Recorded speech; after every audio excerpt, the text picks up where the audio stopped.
Hello friends, welcome to આઈસીએસના digital platform પર હું યજ્ઞેશ ડોબરિયા આપનું હાર્દિક સ્વાગત કરું છું.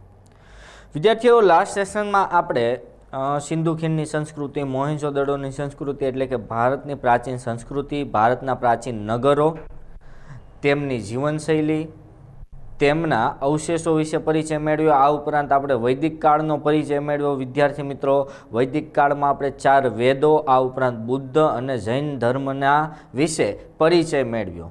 બીજું, મેં તમને જે યાદ રાખવાનું કીધું તો એ વસ્તુ જે મેં અહીંયા પણ લખી રાખી છે, તમે ભૂલી ગયા હોય તો પાછી યાદ દેવડાવવા માટે, કે પૃથ્વીના પેટાળમાંથી જે પણ કંઈ પૌરાણિક અવશેષો અથવા પ્રાચીન વસ્તુઓ મળે છે એનો સમયગાળો નક્કી કરવા માટેની પદ્ધતિ એટલે કે રેડિયો ડેટિંગ પદ્ધતિ અથવા કાર્બન ડેટિંગ પદ્ધતિ. કયું તત્વ? તો C14 એટલે કે કાર્બન 14 તત્વ છે. એના આધારે નક્કી કરવામાં આવે કે ભાઈ આ જે પણ કંઈ પુરાતત્વીય અવશેષો મળ્યા છે, અવશેષોનો સમયગાળો કેટલો છે અથવા અવશેષો કેટલા વર્ષ જૂના હશે. વિદ્યાર્થી મિત્રો, આપણે આ બધી જ સંસ્કૃતિઓનો આપણે પરિચય મેળવ્યો તો હડપ્પન સંસ્કૃતિ, લોથલ, મોહેંજો-દડો, આ બધી જ સંસ્કૃતિ અથવા આ બધા જ નગરોનો આપણે પરિચય મેળવ્યો વિદ્યાર્થી મિત્રો લાસ્ટ સેશનમાં. હવે આ સેશનમાં આપણે ભારતના 4 મહાન વંશો વિશે ભણવાના છીએ. જોજો, પહેલો મૌર્ય વંશ, બીજો ગુપ્ત વંશ, ત્રીજો પહલવ વંશ, બરાબર છે, અને મૌર્ય વંશ, ગુપ્ત વંશ, પહલવ વંશ અને ચોલ વંશ. આ 4 વંશ વિશે આપણે પરિચય મેળવવાના છીએ. આ વંશ, એમના થઈ ગયેલા રાજાઓ વિશે, બરાબર, કે તેમને બંધાવેલા સ્થાપત્યો વિશે, દરેક બાબતો વિશે આપણે પરિચય મેળવવાના છીએ. અને બીજું, ફર્સ્ટ સેશનની જેમ આ સેશનમાં પણ આપણે પરીક્ષામાં પૂછાઈ શકે એવા અને પૂછાઈ ગયેલા પ્રશ્નો છે એની પણ ચર્ચા કરીશું. તો શરૂઆત કરીએ સૌથી પહેલા વંશથી, અને એનું નામ છે મૌર્યકાળ, મૌર્ય યુગ, બરાબર છે.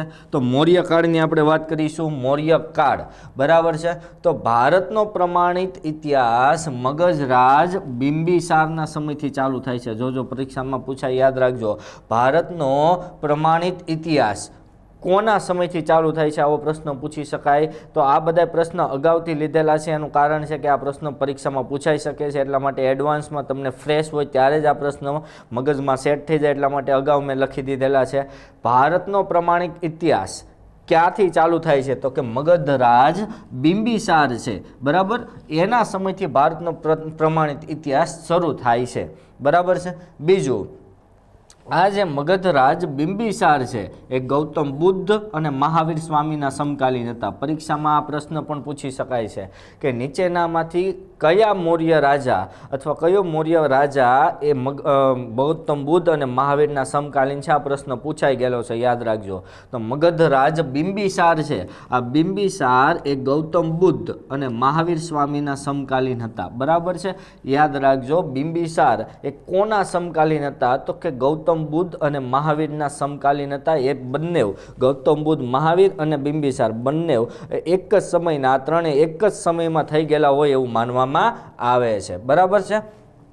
હવે આ જે મૌર્યકાળ છે એને ભારતના ઇતિહાસમાં આરંભિક ઐતિહાસિક કાળ તરીકે ઓળખવામાં આવે છે. પરીક્ષામાં પૂછાય કે મૌર્યકાળને ભારતના ઇતિહાસમાં કયા કાળ તરીકે ઓળખવામાં આવે? તો મૌર્યકાળને ભારતના ઇતિહાસમાં આરંભિક મૌર્યકાળ અથવા આરંભિક ઐતિહાસિક કાળ તરીકે ઓળખવામાં આવે છે. મૌર્યકાળનો સમયગાળો યાદ રાખજો, ઈસવીસન પૂર્વે 322 થી 185 સુધીનો મૌર્યકાળનો સમયગાળો. કેટલો? તો ઈસવીસન પૂર્વે 322 થી માંડીને ઈસવીસન પૂર્વે 185 સુધીનો મૌર્યકાળનો સમયગાળો છે. વિદ્યાર્થી મિત્રો, યાદ રાખજો.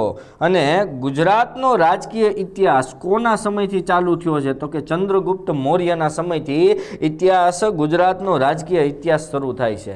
તો શરૂઆત કરીએ મૌર્ય સામ્રાજ્યની અથવા મૌર્યકાળની, બરાબર છે. મૌર્ય વંશની વાત કરીએ આપણે સૌથી પહેલા વિદ્યાર્થી મિત્રો.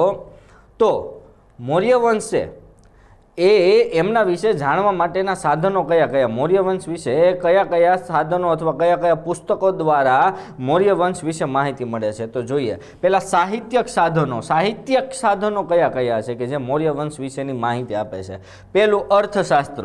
બરાબર. કૌટિલ્યએ લખેલું અર્થશાસ્ત્ર, આ કૌટિલ્ય જેનું બીજું નામ આપણે જાણીએ છીએ ચાણક્ય, આ ચાણક્યએ લખેલું અર્થશાસ્ત્ર છે, એના દ્વારા મૌર્ય સામ્રાજ્યનો આપને પરિચય મળે છે અથવા મૌર્ય સામ્રાજ્ય વિશે જાણવા મળે છે. હવે આ ચાણક્ય કોણ હતા? તો ચંદ્રગુપ્ત મૌર્ય, કે જે મૌર્ય સામ્રાજ્યનો સ્થાપક છે, એ ચંદ્રગુપ્ત મૌર્ય ચાણક્યની મદદ વગર મૌર્ય સામ્રાજ્યની સ્થાપના કરી જ ન હોય ગોત.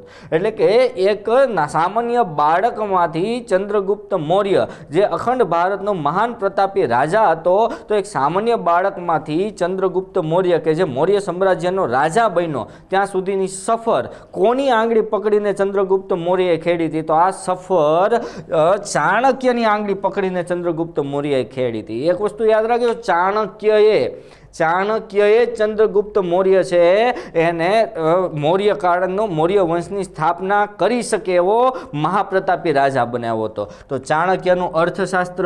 બીજું ઇન્ડિકા, મેગેસ્થનીસ, બરાબર. મેગેસ્થનીસે લખેલું ઇન્ડિકા. મેગેસ્થનીસ છે એ મૌર્ય સામ્રાજ્યનો રાજદૂત હતો. તો આ મેગેસ્થનીસે લખેલું ઇન્ડિકા નામનું પુસ્તક, વિશાખા દત્તે લખેલું મુદ્રા રાક્ષસ નામનું પુસ્તક અથવા સાહિત્ય, કલ્હણ દ્વારા લખેલું રાજતરંગિણી, અને બૌદ્ધ ધર્મના ગ્રંથો મહાવંશ અને દ્વીપવંશ, આ બધા પુસ્તકો દ્વારા મૌર્ય વંશની માહિતી મળે છે. યાદ રાખજો, મૌર્ય વંશની માહિતી અથવા મૌર્ય સામ્રાજ્યની માહિતી કયા કયા પુસ્તકો દ્વારા મળે? તો કૌટિલ્યનું અર્થશાસ્ત્ર, મેગેસ્થનીસનું ઇન્ડિકા, બરાબર, મુદ્રા રાક્ષસ, વિશાખા દત્તે લખેલું મુદ્રા રાક્ષસ, કલ્હણે લખેલું રાજતરંગિણી, અને બૌદ્ધ ધર્મગ્રંથ કયા કયા? દીપવંશ અને મહાવંશ દ્વારા આપને મૌર્ય વંશની માહિતી મળે છે. બીજા પ્રશ્ન પરીક્ષામાં આપને એવાય પૂછી શકાય, યાદ રાખજો, વિશાખા દત્ત દ્વારા લખેલ કયા પુસ્તકમાં મૌર્ય સામ્રાજ્ય વિશેની માહિતી મળે છે? તો કે મુદ્રા રાક્ષસ. કલ્હણ દ્વારા લખેલા કયા પુસ્તકમાં મૌર્ય સામ્રાજ્યની માહિતી મળે છે? તો કે રાજતરંગિણી. આવા પ્રશ્ન પણ આપને પૂછી શકાય, યાદ રાખજો. હવે મૌર્ય સામ્રાજ્ય વિશેની માહિતી મેળવવાના પુરાતત્વીય સાધનો કયા કયા? તો મૌર્ય રાજાઓએ બંધાવેલા સ્તૂપો, વિહારો અને ગુફાઓ અને અભિલેખો. ખાસ કરીને સમ્રાટ અશોકે બનાવેલા સ્તૂપો, વિહારો, અભિલેખો અને ગુફાઓ દ્વારા મૌર્ય સામ્રાજ્યના સમયની પુરાતત્વીય માહિતી મળે છે. આ ઉપરાંત સમ્રાટ અશોકના મુખ્ય 14 શિલાલેખો છે, આ 14 શિલાલેખો દ્વારા તમને મૌર્ય સામ્રાજ્ય વિશેની જાણકારી મળે છે. તો વિદ્યાર્થી મિત્રો યાદ રાખજો, મૌર્ય સામ્રાજ્ય વિશેની જાણકારી મેળવવા માટેના 2 સાધનો, એક તો સાહિત્યિક સાધનો અને પુરાતત્વીય સાધનો, આ બંને હયાત છે. હવે નેક્સ્ટ જોઈએ આપણે તો મૌર્ય સામ્રાજ્ય, બરાબર છે. હવે એમાં મેગેસ્થનીસની આપણે વાત કરીએ. મેગેસ્થનીસ કે જેને કયું પુસ્તક લખ્યું છે? ઇન્ડિકા. અને આપણે પહેલા જ લેક્ચરમાં વાત કરી તે વિદ્યાર્થી મિત્રો યાદ રાખજો, મેગેસ્થનીસ જેને ઇન્ડિકા પુસ્તક લખ્યું, અને પહેલા જ લેક્ચરમાં વાત કરી હતી કે આ મેગેસ્થનીસ છે એને ભારતીય ઇતિહાસનો પિતા તરીકે ઓળખવામાં આવે છે. યાદ રાખજો, મેગેસ્થનીસને ભારતીય ઇતિહાસના પિતા તરીકે ઓળખવામાં આવે છે. અને આ મેગેસ્થનીસ, એનું પુસ્તકનું નામ શું છે? તો કે ઇન્ડિકા, એ મેગેસ્થનીસના પુસ્તકનું નામ છે. ચંદ્રગુપ્ત મૌર્યના શાસનકાળ દરમિયાન ગ્રીક રાજદૂત તરીકે ભારતમાં આવ્યો હતો. યાદ રાખજો, ચંદ્રગુપ્ત મૌર્યના સમયમાં કયા રાજદૂત તરીકે? ગ્રીક રાજદૂત તરીકે ભારતમાં આવ્યો હતો. તે સેલ્યુકિયસનો રાજદૂત હતો. સિકંદરનો જે સેનાપતિ સેલ્યુકિયસ છે, એ સેલ્યુકિયસનો રાજદૂત હતો, પણ સેલ્યુકિયસની હાર થઈ ચંદ્રગુપ્ત મૌર્ય સામે. પછી ચંદ્રગુપ્ત મૌર્યનો રાજદૂત બની ગયો. કોણ? મેગેસ્થનીસ. મેગેસ્થનીને જે પુસ્તક લખ્યું એ પુસ્તકનું નામ શું છે? તો કે ઇન્ડિકા. આમ આપણે આમાંથી પ્રશ્ન પૂછી શકાય કે ભારતીય ઇતિહાસના પિતા કોણ? મેગેસ્થનીસ. અથવા આપણે એવું પૂછી શકાય કે ભારતીય ઇતિહાસના પિતા એવા મેગેસ્થનીસે નીચેનામાંથી કયું પુસ્તક લખેલું છે? તો કે ઇન્ડિકા. અને આ ઇન્ડિકા નામનું પુસ્તક છે, એમાં ચંદ્રગુપ્ત મૌર્યના રાજ્ય શાસનનો આપને પરિચય મળે છે. ઓકે, ત્યારબાદ ઇન્ડિકામાં ઉલ્લેખિત ભારત કે એને જે ઇન્ડિકા નામનું પુસ્તક લખ્યું એમાં ભારતનો ઉલ્લેખ કઈ રીતનો થયેલો છે અથવા ત્યારે ભારતનો ઉલ્લેખ કઈ કઈ રીતે થયેલો છે? તો મૌર્યનગરના વહીવટી તંત્રની સંપૂર્ણ માહિતી આ ઇન્ડિકા નામના પુસ્તકમાં છે કે આ મૌર્ય છે, મૌર્ય સામ્રાજ્યનો વહીવટ છે, એ વહીવટ કઈ રીતે ચાલતો હતો, મૌર્ય સામ્રાજ્યનું વહીવટી તંત્ર કઈ રીતનું હતું એની સંપૂર્ણ માહિતી ઇન્ડિકા નામના પુસ્તકમાં છે. આ ઉપરાંત પાટલીપુત્ર જે મૌર્ય સામ્રાજ્યનું પાટનગર કહેવાય, પાટલીપુત્ર, તો આ પાટલીપુત્રનો રાજ્ય વહીવટ કઈ રીતના ચાલતો હતો એનો આબેહૂબ ચિતાર ઇન્ડિકા નામના પુસ્તકમાં છે. આ ઉપરાંત મેગેસ્થનીસે વર્ણ વ્યવસ્થાની 7 જાતિ અંગે ઉલ્લેખ કર્યો છે. વિદ્યાર્થી મિત્રો યાદ રાખજો, આમ તો વર્ણ વ્યવસ્થાની 4 જાતિઓ જ છે. કઈ કઈ? તો કે બ્રાહ્મણ, ક્ષત્રિય, વૈશ્ય અને શૂદ્ર. પણ મેગેસ્થનીસે વર્ણ વ્યવસ્થાની કેટલી જાતિઓનો ઉલ્લેખ કરેલો છે? 7. આ પ્રશ્ન પરીક્ષામાં પૂછાઈ ગયેલો છે, જીપીએસસી 1-2માં પૂછાયેલો પ્રશ્ન છે, યાદ રાખજો, મોસ્ટ ટાઈમ પ્રશ્ન કે મેગેસ્થનીસે વર્ણ વ્યવસ્થાની કેટલી જાતિઓનો ઉલ્લેખ કરેલો છે? તો મેગેસ્થનીસે વર્ણ વ્યવસ્થાની ટોટલ 7 જાતિઓ અંગે ઉલ્લેખ કરેલો છે. કયા પુસ્તકમાં? પોતાના પુસ્તક ઇન્ડિકામાં. બરાબર છે, વર્ણ વ્યવસ્થા અંગેની 7 જાતિનો ઉલ્લેખ કરેલો. હવે ચંદ્રગુપ્ત મૌર્ય, મૌર્ય વંશનો સ્થાપક, મૌર્ય વંશનો સૌથી પ્રથમ રાજા ચંદ્રગુપ્ત મૌર્ય. બરાબર છે. હવે આ ચંદ્રગુપ્ત મૌર્યનો જન્મ ઈસવીસન પૂર્વે 345માં પીપલી વનમાં થયો હતો. કોને ત્યાં? તો કે મૌર્ય નામના જાતિનો જે નાયક હતો એને ત્યાં થયો હતો. પરીક્ષામાં પ્રશ્ન પૂછાય ચંદ્રગુપ્ત મૌર્યનો જન્મ ક્યાં થયો હતો? તો કે પીપલી વનમાં. મૌર્ય નામના જાતિનો જે નાયક છે એને ત્યાં ચંદ્રગુપ્ત મૌર્યનો જન્મ થયો હતો. જન્મ ક્યારે થયો હતો? કે ઈસવીસન પૂર્વે 345માં. હવે ચંદ્રગુપ્ત મૌર્ય છે એની પહેલી સિદ્ધિ આપણે કહીએ તો ચંદ્રગુપ્ત મૌર્યના સમયમાં જે ગ્રીક રાજાઓ છે એ ગ્રીક રાજાઓમાં આંતરવિગ્રહ ચાલતા હતા. બરાબર છે. ગ્રીક રાજાઓ છે એમાં અંદરો અંદર જ તે આંતરવિગ્રહો ચાલતા હતા, અંદરો અંદર જ તે ડખાઓ ચાલતા હતા. એનો લાભ લઈ ચંદ્રગુપ્ત મૌર્યએ ગ્રીક રાજાઓ પાસેથી એમની રાજ્ય સત્તા છીનવી લીધી અથવા રાજ્ય સત્તાઓ છીનવી લીધી. આ એની પ્રથમ સિદ્ધિ કહી શકાય. હવે બીજી સિદ્ધિ કે ચંદ્રગુપ્ત મૌર્ય એના રાજકીય ગુરુ ગણ્યા અથવા ચંદ્રગુપ્ત મૌર્ય એક સામાન્ય બાળક જ હતો. મૌર્ય જાતિના નાયકને ન્યાય એનો જન્મ થયો હતો ત્યારે એક સામાન્ય બાળક જ હતો. પણ ચંદ્રગુપ્ત મૌર્યને તૈયાર કરી એને ઘડીને ભારતમાં મૌર્ય શાસનની સ્થાપના કરવામાં મહત્વનો ફાળો આપનાર હોય ને તો એ કૌટિલ્ય કે ચાણક્ય. હવે કૌટિલ્ય કે ચાણક્ય છે એનું નંદ વંશના રાજા ધનાનંદે અપમાન કર્યું હતું. જોજો, ચાણક્યનું અપમાન કોને કર્યું હતું? ધનાનંદે. ત્યારે ચાણક્યએ પ્રતિજ્ઞા લીધી હતી કે જ્યાં સુધી હું ધનાનંદનું અભિમાન નહીં ભાંગું, જ્યાં સુધી હું ધનાનંદને એના શાસન છીનવી નહીં લઉં ધનાનંદ પાસેથી, ત્યાં સુધી હું મારી શિખા નહીં બાંધું. અને ચાણક્યએ પછી એક સામાન્ય બાળક જેનું નામ હતું ચંદ્રગુપ્ત મૌર્ય, આ સામાન્ય બાળકને એટલો તૈયાર કર્યો કે સામાન્ય બાળકે ભારતમાં એક મહાન વંશની સ્થાપના કરી. અને એ વંશ એટલે કયો વંશ? મૌર્ય વંશ. બરાબર છે. તો આ ચંદ્રગુપ્ત મૌર્યએ નંદ વંશના છેલ્લા રાજા ધનાનંદ છે એ ધનાનંદના કુશાસનનો અંત કર્યો અને મૌર્ય વંશની સ્થાપના કરી. બરાબર છે. આ એની બીજી સિદ્ધિ યાદ રાખજો. મૌર્ય વંશની સ્થાપના કરી, ધનાનંદનો અંત કર્યો, ધનાનંદ નંદ વંશનો છેલ્લો રાજા, અને પોતાના ગુરુ એટલે કે રાજકીય ગુરુ ચાણક્ય છે એની પ્રતિજ્ઞા પૂરી કરી. બરાબર છે. પ્રતિજ્ઞા હતી ચાણક્યની કે ભાઈ ધનાનંદને એના રાજ્ય શાસનથી અલગ કરશે અથવા ધનાનંદ પાસેથી રાજ્ય શાસન છીનવી લેશે. એ પ્રતિજ્ઞા પૂરી કરી અને ધનાનંદ પાસેથી રાજ્ય શાસન છીનવી અથવા ધનાનંદના કુશાસનનો અંત કરી મૌર્ય શાસનની સ્થાપના કરનાર કોણ? તો કે ચંદ્રગુપ્ત મૌર્ય એ મૌર્ય વંશના સ્થાપક. બીજું, સિકંદરનો સેનાપતિ સેલ્યુકસ નેક્ટર. સેલ્યુકસ નેક્ટર સાથે ચંદ્રગુપ્ત મૌર્ય યુદ્ધ કરે છે અને સિકંદરના સેનાપતિ સેલ્યુકસ નેક્ટરને પણ ચંદ્રગુપ્ત મૌર્ય હરાવી દે છે. હવે સેલ્યુકસ નેક્ટર સાથે યુદ્ધ થયું, એમાં સેલ્યુકસ નેક્ટર હારી ગયો એટલે એને એની પોતાની પુત્રી જેનું નામ છે હેલિના, જોજો, સિકંદરનો સેનાપતિ સેલ્યુકસ નેક્ટર એને કોને હરાવી દીધો? ચંદ્રગુપ્ત મૌર્યએ. તો ચંદ્રગુપ્ત મૌર્યએ સેલ્યુકસના સેનાપતિ સિકંદરના સેનાપતિ સેલ્યુકસ નેક્ટરને હરાવ્યો. ત્યારે સેલ્યુકસ નેક્ટરે પોતાની પુત્રી જેનું નામ છે હેલિના સાથે ચંદ્રગુપ્ત મૌર્યના લગ્ન કરાવ્યા. બરાબર. એટલે આમ ચંદ્રગુપ્ત મૌર્યની પત્ની કોણ થાય? તો કે હેલિના. બરાબર છે. આ ઉપરાંત ચંદ્રગુપ્ત મૌર્યની અનેક સિદ્ધિઓ છે.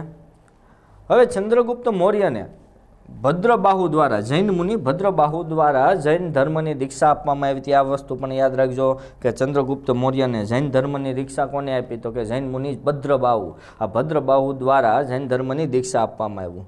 હવે ચંદ્રગુપ્ત મૌર્યએ જૈન ધર્મની પ્રથમ સંગતિનું આયોજન કર્યું હતું. યાદ રાખજો, જૈન ધર્મની પ્રથમ સંગતિનું આયોજન ગઈકાલના વિડીયો સેશનમાં, પહેલા વિડીયો સેશનમાં જોઈ ગયા હતા. જૈન ધર્મની પ્રથમ સંગતિનું આયોજન કોણે કર્યું હતું? ચંદ્રગુપ્ત મૌર્યએ. સમયગાળો કયો? ઈસવીસન પૂર્વે 298. કઈ જગ્યાએ? તો કે પાટલીપુત્ર, જે મૌર્ય વંશની રાજધાની હતી પાટલીપુત્ર. પાટલીપુત્રમાં એમના અધ્યક્ષ હતા સ્થુલીબાહુ.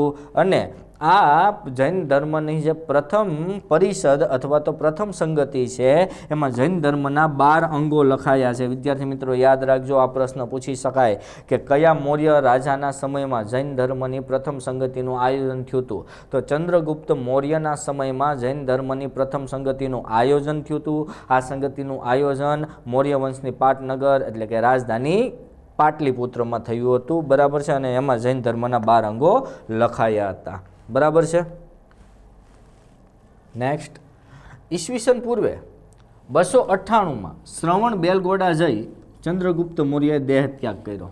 જોજો કઈ જગ્યાએ જઈને? શ્રવણ બેલગોડા જઈ અને ચંદ્રગુપ્ત મૌર્યએ પોતાનો દેહ ત્યાગ કર્યો. બરાબર છે. હવે ચંદ્રગુપ્ત મૌર્યના સૌરાષ્ટ્રના રાજ્યપાળ અથવા સૌરાષ્ટ્રના સુબા, જેનું નામ છે પુષ્પગુપ્ત વૈશ્ય. જોજો આ નામ યાદ રાખજો, બહુ મહત્વનું નામ છે આપણા માટે, પરીક્ષા માટે, કે પુષ્પગુપ્ત વૈશ્ય એ ચંદ્રગુપ્ત મૌર્યના સમયમાં અથવા ચંદ્રગુપ્ત મૌર્યના રાજ્ય શાસનકાળ દરમિયાન સૌરાષ્ટ્રના સુબા હતા. બરાબર છે. ચંદ્રગુપ્ત મૌર્ય છે એનું શાસન સૌરાષ્ટ્ર સુધી વ્યાપેલું હતું. તો એના સમયે સૌરાષ્ટ્રના સુબા અથવા સૌરાષ્ટ્રના રાજ્યપાળ એનું નામ હતું પુષ્પગુપ્ત વૈશ્ય. આ પુષ્પગુપ્ત વૈશ્ય છે એને ગિરનારમાંથી નીકળતી સુવર્ણ સિક્તા એટલે કે સોનરેખા નદી ઉપર સેતુ બાંધ્યો. બરાબર છે. જોજો આ પુષ્પગુપ્ત વૈશ્ય કે જે ચંદ્રગુપ્ત મૌર્ય છે એનો સૌરાષ્ટ્રનો રાજ્યપાળ હતો, એને ગિરનારમાંથી એક નદી નીકળતી હતી. એ નદીનું નામ સુવર્ણ સિક્તા અથવા સોનરેખા. આ સોનરેખા નદી ઉપર બંધ બાંધ્યો. બંધ બાંધવાથી એક સરોવરનું નિર્માણ થયું અને એ સરોવર અથવા એ તળાવ એટલે સુદર્શન તળાવ, જૂનાગઢનું અથવા ગિરનારનું સુદર્શન તળાવ. તો સુદર્શન તળાવનું બાંધકામ કરાવનાર કોણ અથવા સુદર્શન તળાવ બનાવનાર કોણ છે? તો કે પુષ્પગુપ્ત વૈશ્ય છે. એને સુદર્શન તળાવનું બાંધકામ કરાવ્યું હતું અથવા સુદર્શન તળાવ ઉપર બંધ બનાવ્યો હતો. બરાબર છે. આ પ્રશ્ન પણ પૂછી શકાય. વિદ્યાર્થી મિત્રો યાદ રાખજો, સુદર્શન તળાવ પર બંધ બનાવનાર અથવા સુદર્શન તળાવને બાંધનાર કોણ? પુષ્પગુપ્ત વૈશ્ય. એ ચંદ્રગુપ્ત મૌર્યનો સૌરાષ્ટ્રનો રાજ્યપાલ હતો. હવે ગ્રાન્ડ ટ્રંક રોડ નામ સાંભળ્યું હશે. ચંદ્રગુપ્ત મૌર્ય બરાબર તામ્રલિપ્ત થઈને તક્ષશિલા અને તક્ષશિલાથી મધ્ય એશિયા તરફ જતો એક વિશિષ્ટ માર્ગ બનાવ્યો હતો. આ માર્ગ હજુ પણ હયાત છે અને માર્ગ એટલે ગ્રાન્ડ ટ્રંક રોડ. જોજો, તામ્રલિપ્તથી તક્ષશિલા અને તક્ષશિલાથી મધ્ય એશિયા જવા માટેનો એક રોડ બનાવ્યો. આ રોડ એટલે ગ્રાન્ડ ટ્રંક રોડ. બરાબર છે. આ પ્રશ્ન પણ પરીક્ષામાં પૂછી શકાય એટલા માટે મેં લીધેલો છે. નેક્સ્ટ, બિંદુસાર. ચંદ્રગુપ્ત મૌર્યનો પુત્ર બિંદુસાર. બરાબર. ચંદ્રગુપ્ત મૌર્ય પછી બિંદુસાર શાસક બન્યો. હવે બિંદુસારના રાજ્ય શાસનમાં એક વસ્તુ યાદ રાખવાની, એની સિદ્ધિ એ જ હતી કે એના પિતાશ્રીએ જે પણ કંઈ રાજ્યો જીતેલા હતા એ રાજ્યોને ટકાવી રાખ્યા ને એ જ એની સિદ્ધિ હતી. બરાબર છે. યાદ રાખજો, બાપા તરફથી જે કાંઈ મળ્યું હતું, એના પિતા તરફથી જે કાંઈ મળ્યું હતું એનું એ ટકાઈ રાખ્યું, એટલે કે 1,12,000 ન કર્યા ને એ જ એની સિદ્ધિ હતી. તો શાસક બિંદુસાર પછી ચંદ્રગુપ્ત મૌર્ય પછી તેમનો પુત્ર બિંદુસાર મૌર્ય વંશનો શાસક બન્યો. એને ઉપાધિ, બિંદુસારને કઈ ઉપાધિ મળેલી છે? અમિત્રઘાત એટલે કે શત્રુઓનો નાશ કરનાર. રાજધાની પાટલીપુત્ર જ છે. બરાબર છે. સંપ્રદાય, ચંદ્રગુપ્ત મૌર્ય જૈન ધર્મની દીક્ષા લીધી. જ્યારે બિંદુસાર છે આજીવક સંપ્રદાયનો અનુયાયી હતો. યાદ રાખજો, કયા સંપ્રદાય? આજીવક સંપ્રદાયનો અનુયાયી. બિંદુસારના પ્રધાનમંત્રી કોણ? શરૂઆતમાં બિંદુસારનો પ્રધાનમંત્રી હતો ચાણક્ય, જેને આપણે કૌટિલ્ય કહીએ છીએ. પછી પાછળથી એને એના પ્રધાનમંત્રી બદલા અને એનો પ્રધાનમંત્રી બન્યો કોણ? ખલ્લાટક. યાદ રાખજો, પ્રધાનમંત્રી શરૂઆતમાં ચાણક્ય એ પ્રધાનમંત્રી હતા અને પછી ખલ્લાટક છે એ પ્રધાનમંત્રી બને છે. બિંદુસારના સમયમાં આવેલ રાજદૂત તો સિરિયાના રાજા એન્ટીયોક્સે ડાયમેક્સ તથા ઇજિપ્તના રાજા ટોલેમીએ ટોલેમી દ્વિતીય ફિલાડેલ્ફસ દ્વારા ડાયાનાઇસ નામના રાજદૂત મૌર્ય દરબારમાં મૂક્યા હતા. યાદ રાખજો, પૂછી શકાય કે બિંદુસારના સમયમાં કયા રાજદૂત આવ્યા. તો એક તો સિરિયાના રાજા જેનું નામ છે એન્ટીયોક્સ, એને ડાયમેક્સ, બરાબર છે, એ એન્ટીયોક્સે કયો રાજદૂત મૂક્યો હતો, એનું નામ હતું ડાયમેક્સ. તથા ઇજિપ્તના રાજા ટોલેમી દ્વિતીયએ, બરાબર છે, ફિલાડેલ્ફસ દ્વારા ડાયનાઇસિયસ નામના રાજદૂત મૌર્ય દરબારમાં મૂક્યા હતા. યાદ રાખજો, આ બે રાજદૂતના નામ યાદ રાખવાના, ડાયમેક્સ અને ડાયનાઇસિયસ. આ બંને રાજદૂતો, સિરિયાનો રાજદૂત અને ઇજિપ્તનો રાજદૂત ચંદ્રગુપ્ત મૌર્યના મૌર્ય દરબારમાં મોકલા હતા. કોના સમયમાં? તો કે બિંદુસારના સમયમાં. બરાબર છે.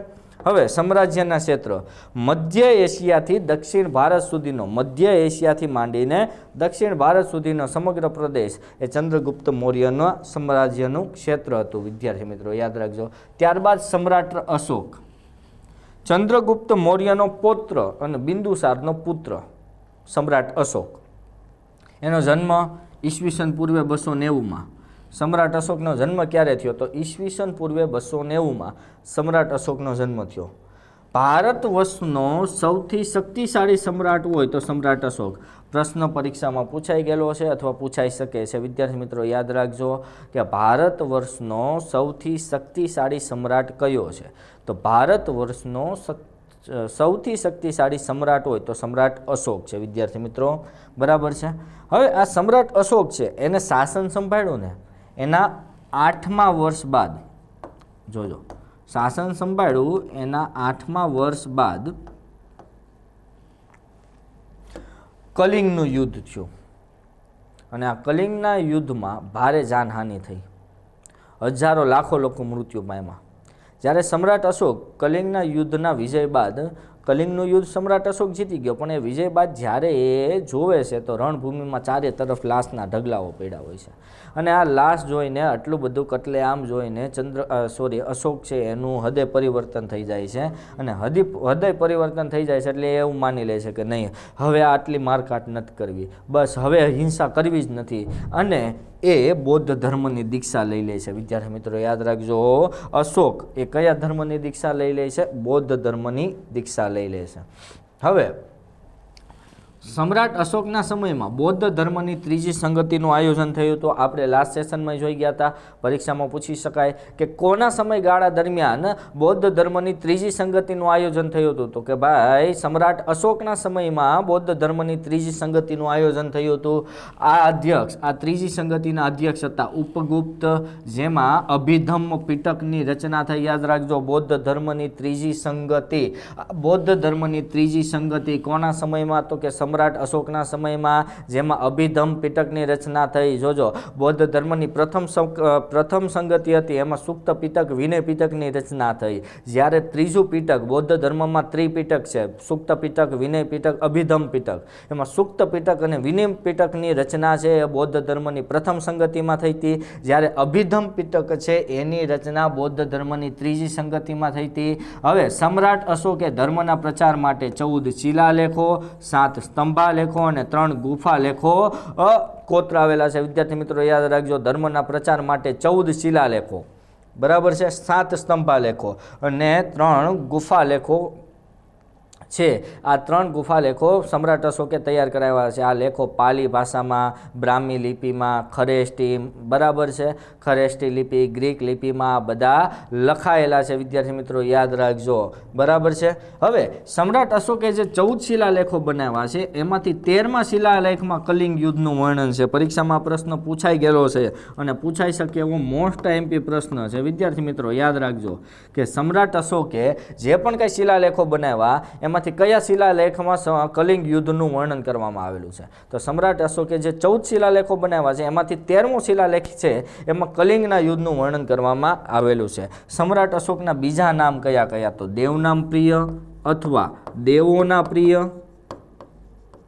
દેવનામ પ્રિય, દેવોના પ્રિય અથવા દેવનામ પ્રિયદર્શની તરીકે સમ્રાટ અશોકને સંબોધાય છે. યાદ રાખજો, દેવોના પ્રિય, દેવનામ પ્રિય અથવા દેવનામ પ્રિયદર્શની તરીકે કોને સંબોધવામાં આવે છે? સમ્રાટ અશોકને. આ પ્રશ્ન જીપીએસસી 1-2માં પૂછાઈ ગયેલો પ્રશ્ન છે, યાદ રાખજો. બરાબર છે, લાસ્ટ 2017માં પૂછાયેલો પ્રશ્ન છે. તેમના સુબા, સમ્રાટ અશોકના સુબા જેનું નામ છે તૃષાસ્પ, એને સુદર્શન તળાવનું સમારકામ કરાવ્યું હતું. જોજો, ચંદ્રગુપ્ત મૌર્યના જે સૌરાષ્ટ્રના રાજ્યપાલ પુષ્પગુપ્ત વૈશ્ય, તો પુષ્પગુપ્ત વૈશ્ય છે એને બાંધકામ કરાવ્યું હતું. જોજો, સુદર્શન તળાવનું બાંધકામ કરાવ્યું હતું પુષ્પગુપ્ત વૈશ્યએ. જ્યારે સુદર્શન તળાવનું સમારકામ કોને કરાવ્યું હતું? તો કે સુદર્શન તળાવનું સમારકામ અશોકના જે સુબા છે તૃષાસ્પ, એના દ્વારા સુદર્શન તળાવનું સમારકામ થયું હતું. બરાબર. સમ્રાટ અશોકનું મૃત્યુ ઈસવીસન પૂર્વે 232માં સમ્રાટ અશોકનું મૃત્યુ થયું. અને હવે મૌર્યકાળના રાજા જોઈએ તો સમ્રાટ અશોક પછી એના 2 પુત્ર હતા. બરાબર છે, એક તો સંપ્રતિ અને દશરથ મૌર્ય. બરાબર છે. હવે સમ્રાટ અશોક પછી એના સામ્રાજ્યના 2 ભાગ પડી ગયા, એક તો સંપ્રતિનો હિસ્સો, બીજો દશરથ મૌર્યનો હિસ્સો. બરાબર છે. ત્યારબાદ સંપ્રતિ પછી એનો પુત્ર શાલિસુક્તા, દેવવર્મન, શતાધવાન અને છેલ્લો રાજા છે બૃહદ્રથ મૌર્ય. જોજો, બૃહદ્રથ મૌર્ય છે એ મૌર્ય વંશનો છેલ્લો રાજા છે, જેનો સમયગાળો ઈસવીસન પૂર્વે 187 થી 180. બૃહદ્રથ મૌર્યનો સમયગાળો યાદ રાખજો, ઈસવીસન પૂર્વે 187 થી 180. બીજો પ્રશ્ન યાદ રાખજો, ચંદ્રગુપ્ત મૌર્ય છે, હવે એનાથી શરૂ થયેલો મૌર્ય વંશ છે, એનો છેલ્લો રાજા કયો હતો? બૃહદ્રથ મૌર્ય. તો આ બૃહદ્રથ મૌર્ય છે એ છેલ્લો રાજા છે. આમ છેલ્લો રાજા પૂછે ને આપને કે મૌર્ય વંશનો છેલ્લો રાજા કોણ? તો મૌર્ય વંશનો છેલ્લો રાજા બૃહદ્રથ મૌર્ય. જ્યારે આપને એવું પૂછે ને કે ભાઈ મૌર્ય વંશનો છેલ્લો મહાન પ્રતાપી રાજા કોણ? તો કે સમ્રાટ અશોક એ છેલ્લો મહાન પ્રતાપી રાજા છે. વિદ્યાર્થી મિત્રો યાદ રાખજો, આ પ્રશ્નો આપને પૂછી શકાય છે. બરાબર છે. હવે મૌર્ય સામ્રાજ્ય પછી આપણે જોઈએ ગુપ્ત સામ્રાજ્ય. ગુપ્ત સામ્રાજ્યનો ઉદય ઈસવીસન પૂર્વે 184માં મેં તમને કીધું એમ મૌર્ય સામ્રાજ્યનો છેલ્લો રાજા, એનું નામ હતું બૃહદ્રથ મૌર્ય. એનો વધ કર્યો અને એનો વધ કરીને પુષ્યમિત્ર શુંગે મગધની ગાદી ઉપર શુંગ વંશની સ્થાપના કરી. બરાબર છે. મગધની ગાદી ઉપર કયા વંશની સ્થાપના કરી? શુંગ વંશની સ્થાપના કરી. કોને? તો કે પુષ્યમિત્ર શુંગે. બરાબર છે. અને ભારતના ઇતિહાસમાં ગુપ્તકાળને સુવર્ણ યુગ કહેવામાં આવે છે. યાદ રાખજો, ભારતીય ઇતિહાસમાં કયા કાળને સુવર્ણ યુગ કહેવામાં આવે? આવું પૂછી શકાય.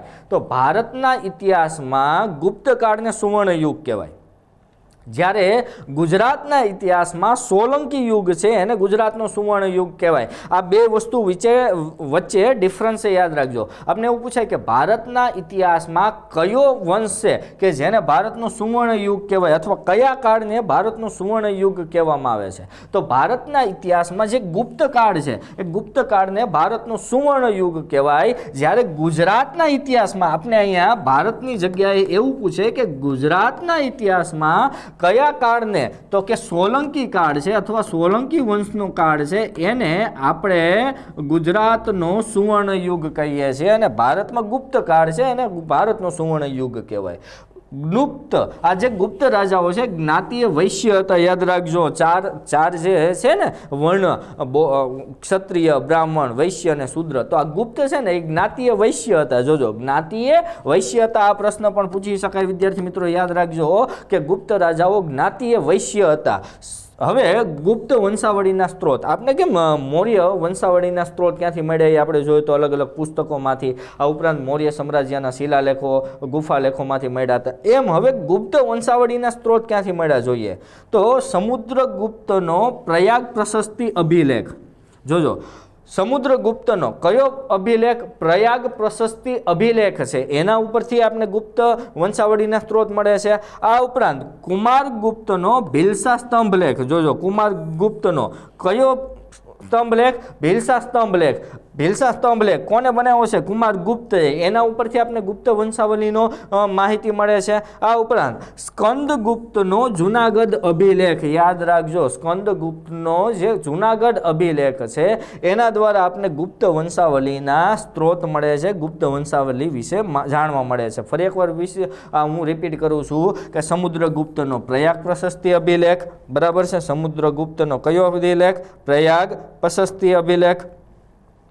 પછી બીજો કુમારગુપ્તનો ભીલસા સ્તંભ લેખ અને સ્કંદગુપ્તનો જૂનાગઢ અભિલેખ. આનાથી આમને આ દ્વારા આપને ગુપ્ત વંશાવળીના સ્ત્રોત મળી આવે છે. આના દ્વારા આપને ગુપ્ત વંશની માહિતીઓ મળી આવે છે. વિદ્યાર્થી મિત્રો, સૌથી પહેલાં શ્રીગુપ્ત, ગુપ્ત વંશનો સ્થાપક, જેનો સમયગાળો ઈસવીસન 240 થી 280 વચ્ચેનો.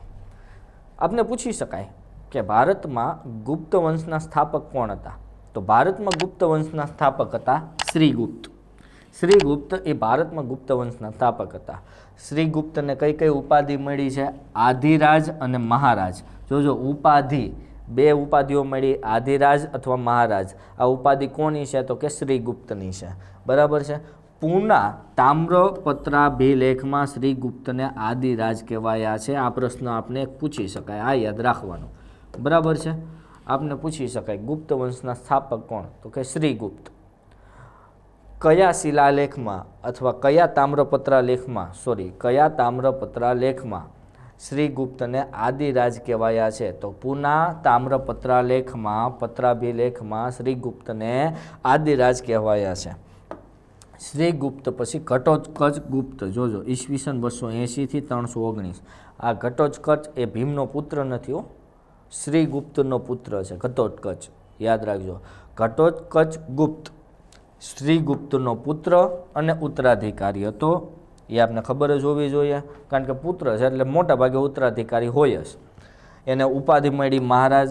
મહારાજ ઉપાધિ મળી તો એ કંઈ મોટી વાત નથી ભાઈ, રાજા છે તો મહારાજની ઉપાધિ હોઈ શકે, બરાબર. તો આ હવે વૈશાલીમાંથી પ્રાપ્ત થયેલા સિક્કા ઉપર ઘટોત્કચ ગુપ્ત નામ અંકિત થયેલું છે. જોજો, વૈશાલીમાં સિક્કાઓ મળી આવ્યા છે. આ ગુપ્ત વંશની જે રાજ્ય શાસન છે એમાં જે વૈશાલી છે, વૈશાલી નામનો પ્રદેશ છે, એમાંથી ઘટોત્કચ નામના અથવા ઘટોત્કચ ગુપ્ત નામ અંકિત થયેલું હોય એવા સિક્કાઓ મળી આવેલા છે. વિદ્યાર્થી મિત્રો, યાદ રાખજો, બરાબર છે. હવે ચંદ્રગુપ્ત પહેલો, એનો સમયગાળો ઈસવીસન 320 થી 335. પ્રારંભિક ગુપ્ત શાસકોમાં એટલે કે શરૂઆતના ગુપ્ત શાસકોમાં ચંદ્રગુપ્ત પહેલો સૌથી શક્તિશાળી રાજા હતો. આ પ્રશ્ન આપને પૂછી શકાય અને બરાબર છે, પરીક્ષાની દ્રષ્ટિએ મહત્વનો, કે પ્રારંભિક ગુપ્ત શાસકોમાં કયો રાજા સૌથી શક્તિશાળી હતો? તો ચંદ્રગુપ્ત પહેલો. પ્રારંભિક ગુપ્ત શાસકોમાં ચંદ્રગુપ્ત પહેલો અથવા ચંદ્રગુપ્ત પ્રથમ એ સૌથી શક્તિશાળી રાજા હતો. એને ઉપાધિ કઈ મળી? મહારાજા ધીરાજ. કેમ મહારાજા ધીરાજ? કારણ કે શક્તિશાળી હતો. શક્તિશાળી હોય તો મહારાજા ધીરાજ લાગે, ખાલી રાજા હોય તો મહારાજ લાગે, બરાબર છે. તો પ્રથમ શક્તિશાળી રાજા હોવાથી એને મહારાજા ધીરાજ ઉપાધિ મળી છે, બરાબર છે. હવે એક વસ્તુ યાદ રાખજો કે આ જે ગુપ્ત રાજાઓ છે એના લીચ્છવીઓ સાથે વૈવાહિક સંબંધો હતા. કોની સાથે? લીચ્છવીઓ નામને કોઈ વંશ હશે અથવા લીચ્છવીઓ નામની કોઈ જાતિ હશે, એમની સાથે આ ગુપ્ત સામ્રાજ્યમાં વૈવાહિક સંબંધો હતા, જે આ કાળની સૌથી મહત્વપૂર્ણ ઘટના કહેવાય. પરીક્ષામાં યાદ રાખજો, ગુપ્ત કાળની સૌથી મહત્વની ઘટના કઈ કહેવાય? તો ગુપ્ત રાજાઓના અથવા ગુપ્ત કાળના લોકોના લીચ્છવીઓ સાથે વૈવાહિક સંબંધો હતા. લીચ્છવીઓ સાથે જે વૈવાહિક સંબંધો હતા ને એ ગુપ્ત કાળની સૌથી મહત્વની ઘટના કહી શકાય. મોસ્ટ આઈએમપી પ્રશ્ન પૂછી શકાય. કોની સાથે? તો કે લીચ્છવીઓ સાથેના વૈવાહિક સંબંધો એ ગુપ્ત કાળની મહત્વની ઘટના કહી શકાય.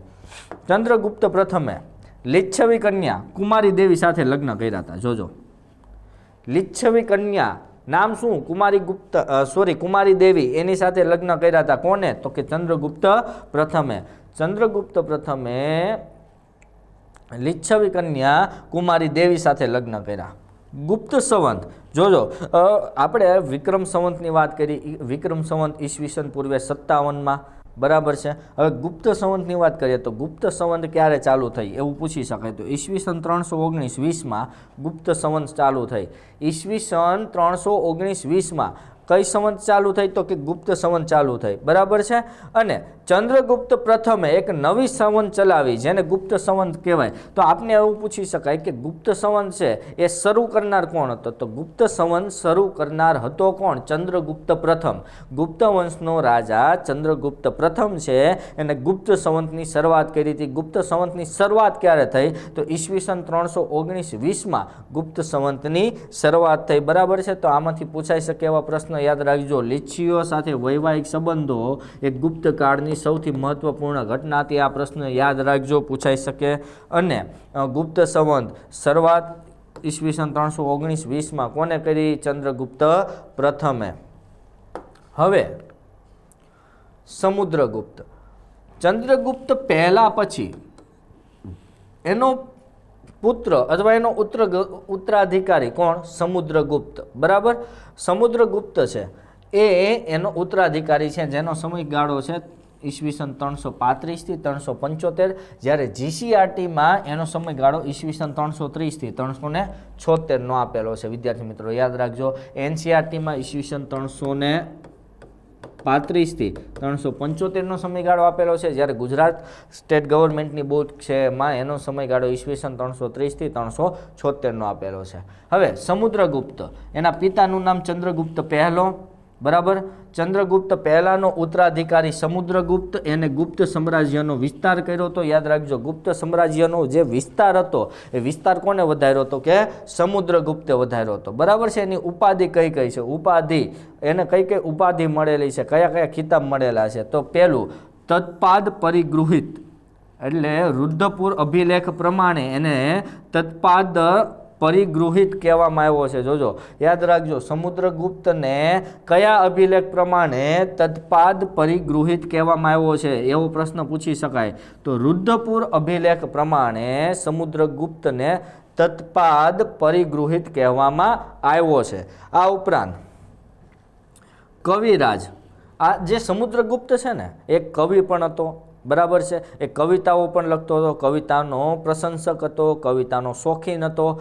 एटले राजकवि हरिसेन द्वारा एने कविराजनी उपाधि आपवामां आवी छे, बराबर है।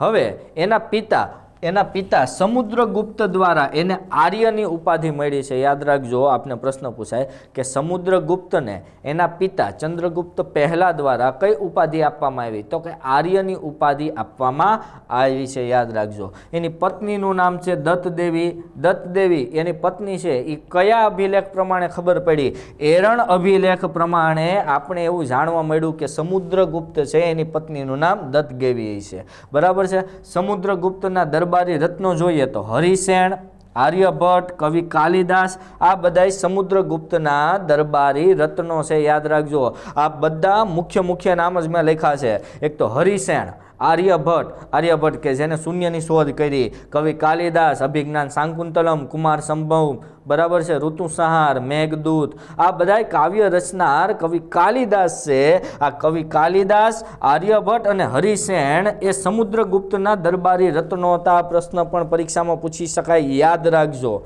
विशेष समुद्रगुप्ते पोताना लेख माटे अशोक स्तंभनो उपयोग कर्यो हतो। अने आ प्रश्न आपने पूछी शकाय कि कया गुप्त राजाए पोताना लेख माटे अशोक स्तंभनो उपयोग कर्यो हतो? तो गुप्त राजा समुद्रगुप्त एने पोताना लेख माटे अशोक स्तंभनो उपयोग कर्यो हतो। तो विद्यार्थी मित्रों प्रश्न पूछी शकाय कि भाई समुद्रगुप्तना दरबारना दरबारी रत्नो कया कया हता? तो हरिसेन, आर्यभट्ट, कवि कालिदास आ बधाय समुद्रगुप्तना दरबारना दरबारी रत्नो हता। विद्यार्थी मित्रों याद राखजो। हवे आपणे जोईए समुद्रगुप्तना विजयो। तो उत्तरापथ एटले के उत्तर भारत में कया कया विजयों मेळवा छे अने दक्षिण पथ एटले के दक्षिण भारत में कया कया विजयों मेळवा छे एनी आपणे वात करीए। तो उत्तर भारत में अच्युत, नागसेन अने कुलज, अहिछत्र, ग्वालियर, અને કોટાના પ્રદેશમાં આવેલા રાજાઓને તેને નમાવ્યા હતા. જોજો હવે આ છે ને સમુદ્રગુપ્તની એક વિશેષતા હતી કે જે રાજાને હરાવે ને એ રાજાનું શાસન એને આપી દે, પણ એની પાસેથી ખંડણી સ્વરૂપે એક મોટી રકમ વસૂલ કરી લે અથવા એની પાસેથી ટેક્સ સ્વરૂપે એક મોટી રકમ વસૂલ કરે. બરાબર છે વિદ્યાર્થી મિત્રો, યાદ રાખજો. તો કયા કયા? અચ્યુત, નાગસેન અને કુલજ, અહિછત્ર, ગ્વાલિયર અને કોટાના પ્રદેશમાં આવેલા રાજાઓને એને નમાવ્યા. આ ઉપરાંત ગંગા ખીણની આસપાસના પ્રદેશોમાં રહેલી તમામ સત્તાઓને એને હરાવી દીધી. જોજો ગંગા ખીણની આસપાસ, ગંગા ખીણનો પ્રદેશ, એની આસપાસ રહેલી તમામ સત્તાઓ, તમામ રાજાઓને સમુદ્રગુપ્તે હરાવી દીધા. બરાબર, એને આર્યવ્રતના 9 રાજાઓને હરાવ્યા હતા. આ પ્રશ્ન આપણે પૂછાઈ શકે છે કે કયા ગુપ્ત સમ્રાટે આર્યવ્રતના 9 રાજાઓને હરાવ્યા છે? તો આર્યવ્રતના 9 રાજાઓને હરાવનાર કોઈ હોય ને તો એ સમુદ્રગુપ્ત છે. ગુપ્ત રાજા સમુદ્રગુપ્ત, જેને આર્યવ્રતના 9 રાજાઓને હરાવી દીધા. હવે દક્ષિણાપથ અથવા દક્ષિણ ભારતમાં સમુદ્રગુપ્તે દક્ષિણાપથના 12 રાજાઓને પરાસ્ત કર્યા.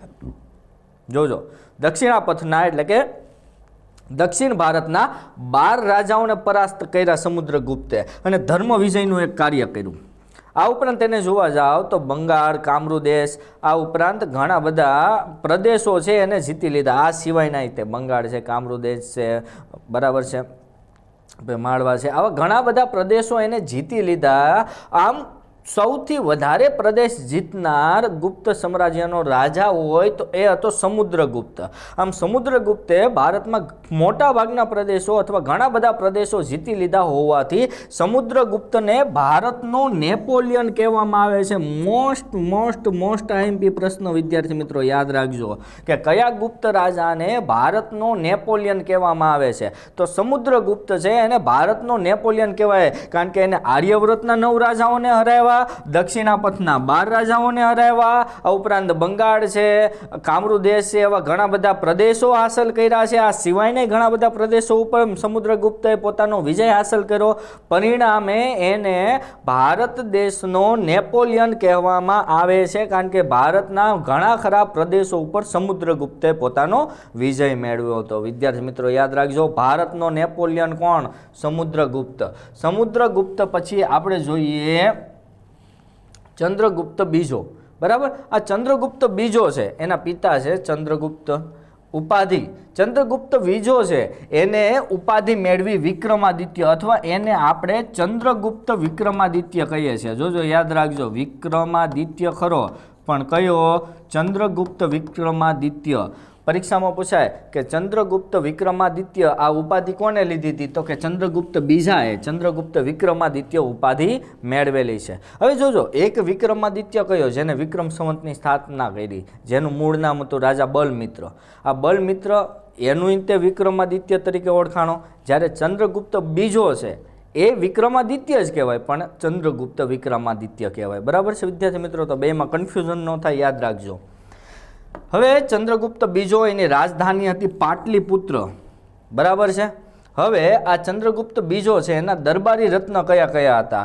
યાદ રાખજો, એના દરબારી રત્ન હતા કવિ કાલિદાસ અને અમરસિંહ. બરાબર છે, યાદ રાખજો, અમરસિંહ અને કવિ કાલિદાસ એક ચંદ્રગુપ્ત બીજાના દરબારી રત્નો હતા. આ ઉપરાંત પ્રશ્ન એક પૂછી શકાય કે ગુજરાતમાં ગુપ્ત વંશની સ્થાપના કરનાર કોણ હતું? અથવા ગુજરાતમાં જો ગુપ્ત વંશનો પહેલો રાજા પૂછે, બરાબર છે, ગુજરાતમાં ગુપ્ત વંશનો પહેલો રાજા કોઈ હોય તો એ હતો ચંદ્રગુપ્ત બીજો. યાદ રાખજો, આ પ્રશ્ન યાદ રાખજો. ભારતમાં તો આપણે જોઈ લીધું ચંદ્રગુપ્ત, પણ ગુજરાતમાં આપને પૂછાય કે ગુપ્ત વંશનો પહેલો રાજા કોણ? તો ચંદ્રગુપ્ત બીજો એ ગુજરાતમાં ગુપ્ત સામ્રાજ્યની સ્થાપના કરનાર ચંદ્રગુપ્ત બીજો હતો. વિદ્યાર્થી મિત્રો બરાબર છે. આ ચંદ્રગુપ્ત બીજાના રાજકુંવરી કુવેર નાગા સાથે લગ્ન થયા હતા. યાદ રાખજો, જે નાગવંશી હતી. બરાબર છે. હવે શક વિજય, ગુજરાતના શક રાજા રુદ્રસેન ત્રીજાને હરાવીને ગુપ્ત સામ્રાજ્યમાં જોડી દીધું હતું. યાદ રાખજો, હવે ગુજરાતનો શક રાજા હતો રુદ્રસેન ત્રીજો. હવે આ રુદ્રસેન ત્રીજો છે એને હરાવી દીધો. કોને હરાવ્યો? ચંદ્રગુપ્ત બીજાએ. ચંદ્રગુપ્ત બીજાએ શક રાજા રુદ્રસેન ત્રીજો એને હરાવી દીધો અને ગુપ્ત વંશની સત્તા ગુજરાતમાં સ્થાપી દીધી. આમ ગુજરાતમાં ગુપ્ત વંશની સત્તા સ્થાપનાર કોણ? તો કે ચંદ્રગુપ્ત બીજો. યાદ રાખજો. હવે બંગાળ વિજય, ચંદ્રગુપ્તના બંગાળ વિજયનો પણ ઉલ્લેખ છે. જોજો, એને ગુજરાતમાં તો વિજય મેળવો, સાથે સાથે બંગાળમાં પણ વિજય મેળવો છે, યાદ રાખજો. આમ ચંદ્રગુપ્ત દ્વિતીય ગુપ્ત સામ્રાજ્યનો સૌથી મહાન વિજેતા હતો. આ પ્રશ્ન પણ આપને પૂછી શકાય કે ગુપ્ત સામ્રાજ્યનો સૌથી મહાન વિજેતા કોણ હતો? તો ચંદ્રગુપ્ત બીજો એ ગુપ્ત સામ્રાજ્યનો સૌથી મહાન વિજેતા હતો. આ પ્રશ્ન પૂછી શકાય આપને કે ગુપ્ત સામ્રાજ્યનો સૌથી મહાન વિજેતા કયો? તો ચંદ્રગુપ્ત બીજો એ ગુપ્ત સામ્રાજ્યનો મહાન વિજેતા હતો. જ્યારે સમુદ્રગુપ્ત એ હિન્દનો નેપોલિયન કહેવાય. આ બે વસ્તુ યાદ રાખજો. વિશિષ્ટતા, ચંદ્રગુપ્ત બીજો એમના શાસનકાળ પ્રાચીન ભારતના ઇતિહાસમાં સુવર્ણ યુગના નામે ઓળખવામાં આવે છે. જોજો, ચંદ્રગુપ્ત બીજો છે, ચંદ્રગુપ્ત બીજાના શાસનકાળને જોજો કયા રાજા, કયો ગુપ્ત રાજા? તો કે ચંદ્રગુપ્ત બીજો. ચંદ્રગુપ્ત બીજાના શાસનકાળને ભારતના ઇતિહાસમાં સુવર્ણ યુગ તરીકે ઓળખવામાં આવે છે.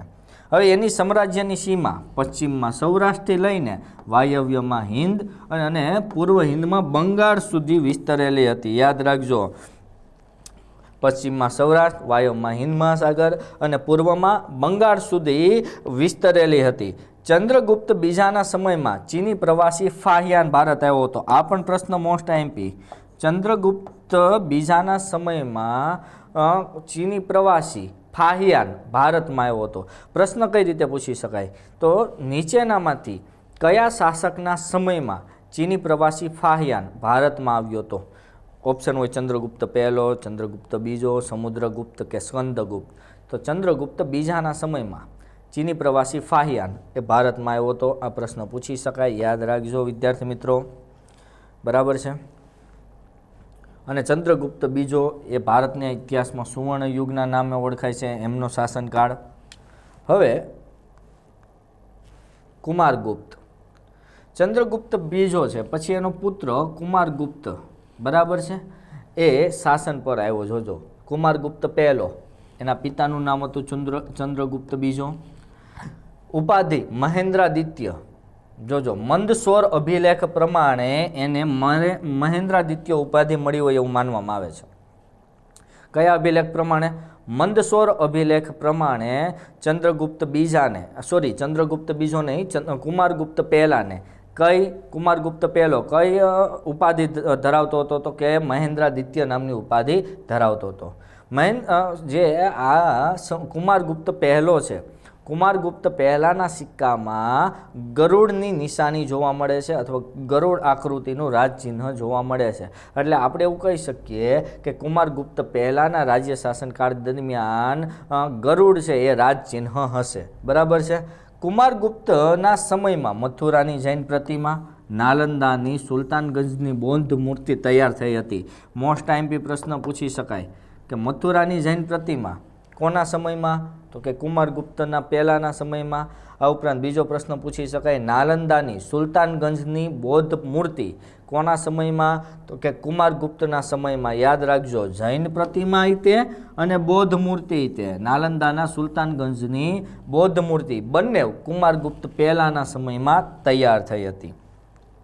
નાલંદા વિશ્વવિદ્યાલયની સ્થાપના કુમારગુપ્ત દ્વારા થઈ, કુમારગુપ્તના સમયમાં થઈ. યાદ રાખજો, મોસ્ટ આઈએમપી પ્રશ્ન પૂછી શકાય કે નાલંદા વિશ્વવિદ્યાલયની સ્થાપના કોના સમયગાળા દરમિયાન થઈ હતી? તો નાલંદા વિશ્વવિદ્યાલયની સ્થાપના કુમારગુપ્ત પહેલાના સમયકાળ દરમિયાન થઈ હતી. કુમારગુપ્ત પહેલાના શાસનકાળ દરમિયાન નાલંદા વિશ્વવિદ્યાલયની સ્થાપના થઈ હતી. આ પ્રશ્ન પૂછી શકાય, યાદ રાખજો. હવે સ્કંદગુપ્ત, એની ઉપાધિ છે શક્રોપમ, એટલે કે કહોમ સ્તંભાલેખમાં એને શક્રોપમની ઉપાધિ આપી છે. આ ઉપરાંત પરિક્ષિપ્ત વૃક્ષા, જૂનાગઢ અભિલેખમાં એને પરિક્ષિપ્ત વૃક્ષા તરીકે ઓળખવામાં આવ્યો છે. યાદ રાખજો. ચક્રપાલિત એ પર્ણદત્તના પુત્ર હતા, એને સુદર્શન તળાવનો જીર્ણોદ્ધાર કરાવ્યો હતો. યાદ રાખજો, સુદર્શન તળાવ બાંધકામ કરાવ્યું કોને? તો કે પુષ્પગુપ્ત વૈશ્ય. બરાબર છે. એનો જીર્ણોદ્ધાર સૌપ્રથમ વાર કોને કરાવ્યો? સૌપ્રથમ વાર જીર્ણોદ્ધાર કોને કરાવ્યો હતો?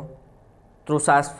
બરાબર છે. અશોકનો સૌરાષ્ટ્રનો સુબા તૃષા છે અને સૌપ્રથમ વાર સુદર્શન તળાવનું જીર્ણોદ્ધાર કરાવ્યું અથવા રિપેરિંગ કરાવ્યું. અને બીજી વાર રિપેરિંગ કોણે કરાવ્યું? તો કે સ્કંદગુપ્ત છે. સ્કંદગુપ્ત છે કે જે એનો ચક્રપાલી જે પર્ણદત્તનો પુત્ર છે એને સુદર્શન તળાવનો જીર્ણોદ્ધાર કરાવ્યો હતો. યાદ રાખજો, જીર્ણોદ્ધાર કોને કરાવ્યો હતો? ચક્રપાલિત. બરાબર છે. હવે જૂનાગઢમાંથી એનો શિલાલેખ મળી આવ્યો છે. સ્કંદગુપ્તનો શિલાલેખ ક્યાંથી મળી આવ્યો છે? તો કે જૂનાગઢમાંથી. જૂનાગઢમાં સમ્રાટ અશોકનો જે શિલાલેખ છે ત્યાં જ સ્કંદગુપ્તનો પણ શિલાલેખ મળી આવ્યો છે. બરાબર. હવે એમાં સ્કંદગુપ્તના સુબા પર્ણદત્તે સુદર્શન તળાવ ફરી બંધાવ્યાનો ઉલ્લેખ છે. જોજો, યાદ રાખજો. સ્કંદગુપ્તનો સુબા કોણ? પર્ણદત્ત. પર્ણદત્તે સુદર્શન તળાવ ફરી બનાવ્યાનો ઉલ્લેખ છે, પણ હકીકતમાં પર્ણદત્ત નહીં, પર્ણદત્તનો પુત્ર ચક્રપાલિત છે ને, એ ચક્રપાલિતે સુદર્શન તળાવ ફરી બંધાવ્યું હતું અથવા ફરી જીર્ણોદ્ધાર કરાવ્યો હતો. યાદ રાખજો, પર્ણદત્ત નહીં, એનો પુત્ર ચક્રપાલિત છે એને. બરાબર. સ્કંદગુપ્ત છે એ પરમ ભાગવત હતો. તેનું અવસાન ઈસવીસન 467માં થયું હતું. હવે આમાંથી પૂછાતો પ્રશ્ન કયો? આપને પ્રશ્ન પૂછી શકાય કે નીચેનામાંથી કોને સુદર્શન તળાવનું જીર્ણોદ્ધાર કરાયો હતો અથવા સુદર્શન તળાવનું રિપેરિંગ કામ કરાવ્યું હતું? જીર્ણોદ્ધાર એટલે રિપેરિંગ કામ.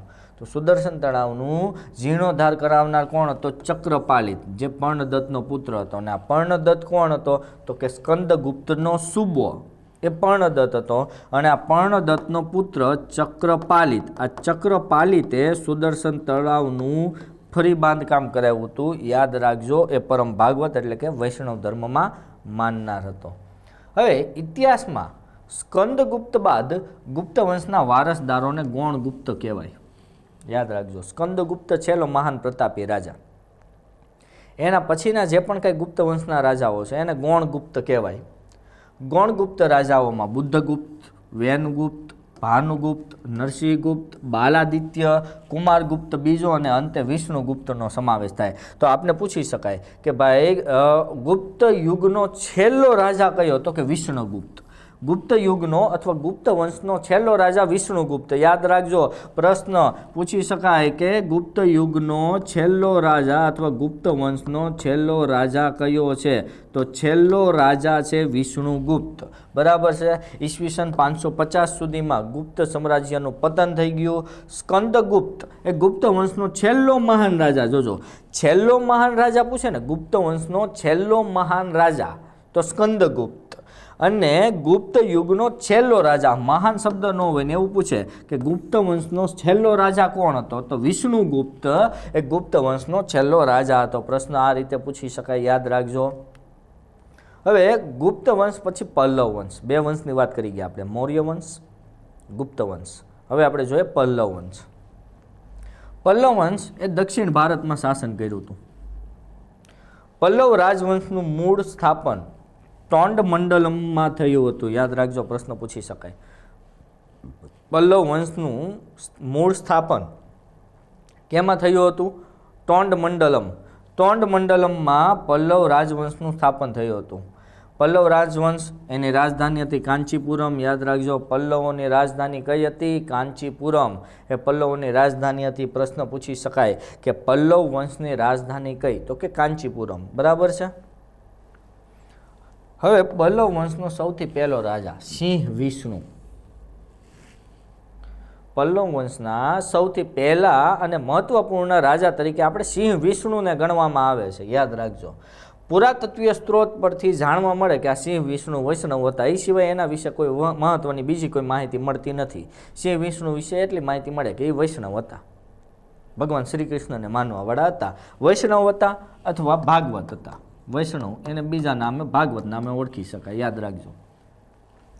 હવે આ જે સિંહ વિષ્ણુ છે એના દરબારી કવિ, પ્રશ્ન એ પૂછી શકાય છે, સિંહ વિષ્ણુના દરબારી કવિ કિરાતાર્જુન્યમ તથા દશકુમારમ રચિત લેખક ભારવી છે એ સિંહ વિષ્ણુના દરબારના કવિ હતા, દરબારમાં રહેતા હતા. આ પ્રશ્ન પૂછી શકાય. પ્રશ્ન બે રીતે પૂછાય કે કિરાતાર્જુન્યમ અને દશકુમારમ રચિત, બરાબર, દશકુમાર ચરિતમ લેખક ભારવી છે અથવા દશકુમાર ચરિતમ લેખક ભારવી એ કોના દરબારમાં હતા અથવા કોના દરબારમાં રહેતા હતા?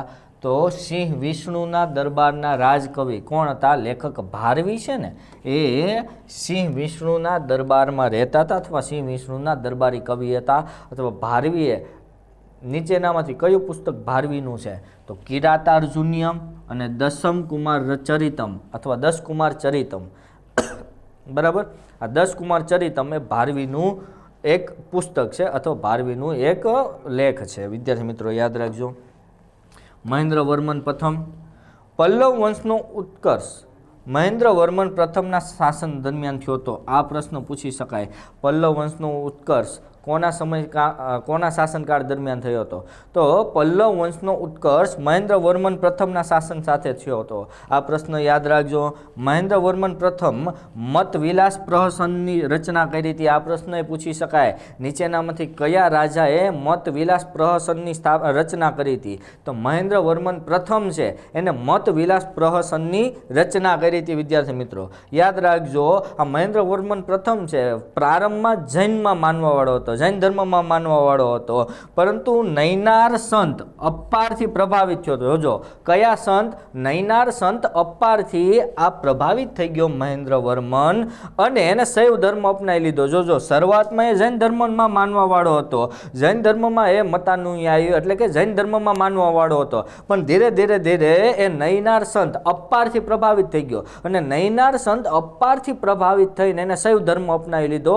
ભગવાન શિવ, ભગવાન મહાદેવને માનવા માંડ્યો. વિદ્યાર્થી મિત્રો યાદ રાખજો. નરસિંહવર્મન પ્રથમ, બરાબર છે.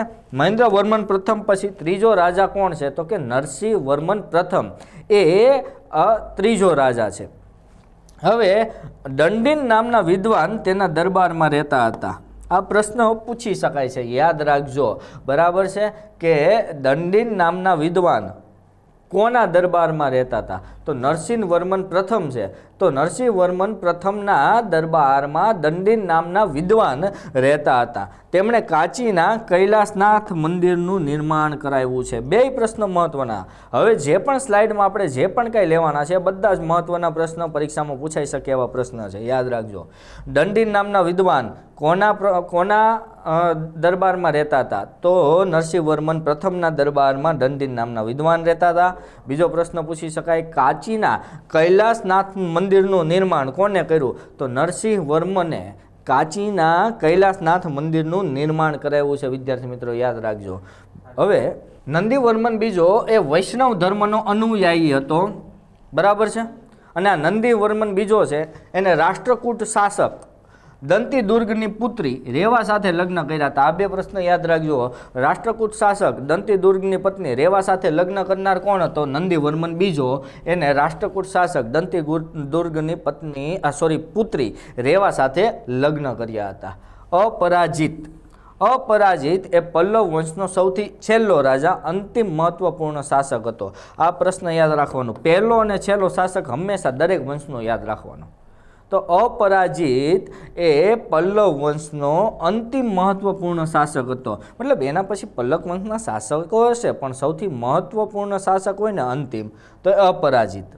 ચોલ શાસક આદિત્યનાથ ચોલે અપરાજિત પલ્લવ ઉપર આક્રમણ કર્યું અને એના રાજ્ય પર અધિકાર જમાઈ લીધો. બરાબર છે, યાદ રાખજો. અપરાજિત, બરાબર, એની ઉપર આક્રમણ કોને કર્યું? તો ચોલ શાસક આદિત્ય ચોલે અપરાજિત ઉપર આક્રમણ કર્યું અને આક્રમણ કરીને એનો રાજ્ય પરનો અધિકાર જમાઈ લીધો, એનો રાજ્ય છીનવી લીધું. કોની પાસેથી? અપરાજિત પાસેથી, જે પલ્લવોનો અંતિમ મહત્વપૂર્ણ શાસક ગણાવી શકાય. વિદ્યાર્થી મિત્રો બરાબર છે. નેક્સ્ટ આપણે જોઈએ છેલ્લો વંશ આજનો, અને એ છે ચોલ સામ્રાજ્ય.